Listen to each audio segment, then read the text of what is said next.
ang nagpapalakas ng loob.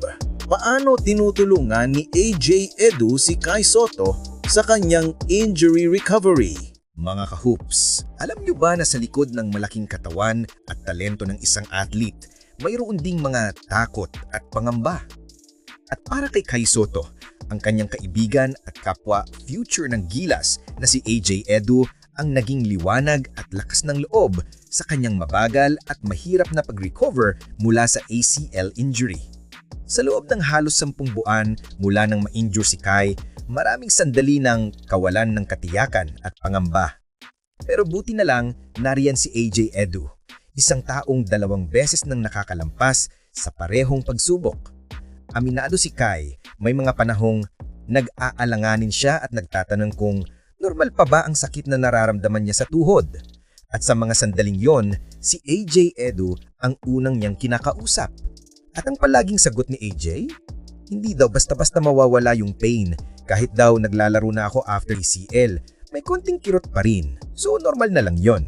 Isang napakalakas na mensahe ng pag-asa at realidad mula sa isang taong nakaranas na nito.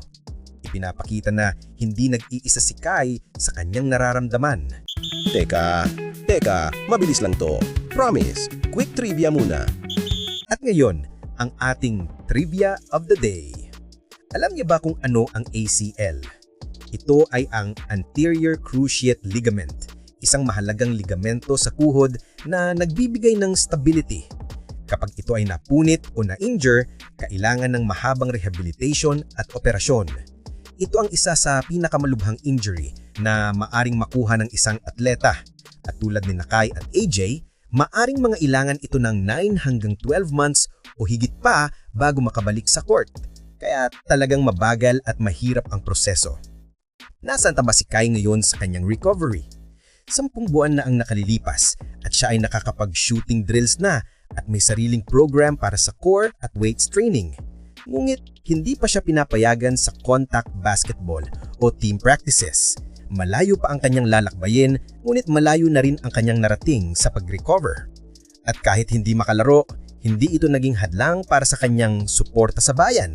Siya ay inanyayahan mismo ni Coach Tim Cone na sumama sa Gilas sa kanilang unang laro laban sa Guam bilang pangunahing cheerleader. Ipinapakita lang nito na si Kai ay isang mahalagang bahagi pa rin ng pamilya ng Gilas. At naniniwala si Coach Tim na ang karanasang ito ay makakatulong sa kanya para mas mabilis na makabalik at makasabay sa sistema kapag siya ay ganap ng gumaling. Narito ang aking analysis mga ka-hoops. Ang kwento ni Kai at AJ ay higit pa sa basketball. Ito ay kwento ng tunay na pagkakaibigan at bayanihan. Sa isang mundo kung saan ang mga atleta ay madalas magkompetensya, bihira ang magkaroon ng isang kaibigan na handang ibahagi ang kanyang sariling mga paghihirap at tagumpay para lang bigyan ka ng lakas ng loob. Si AJ Edu, bilang isang 2 beses nang nakakalampas sa ACL injury, hindi lang nagbigay ng payo, binigyan niya si Kai ng pag-asa at katiyakan.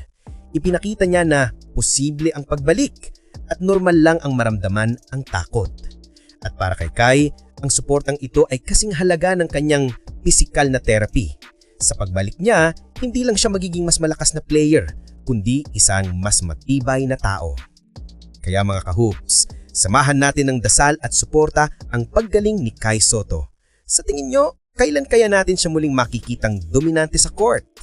I-comment nyo ang inyong mensahe ng suporta para kay Kai at sa kanyang recovery journey. Huwag kalimutang i-like, mag-subscribe at i-ring ang bell para sa lahat ng updates kay Kai Sotto at Gilas Pilipinas. Better late than never, mga ka-hoops!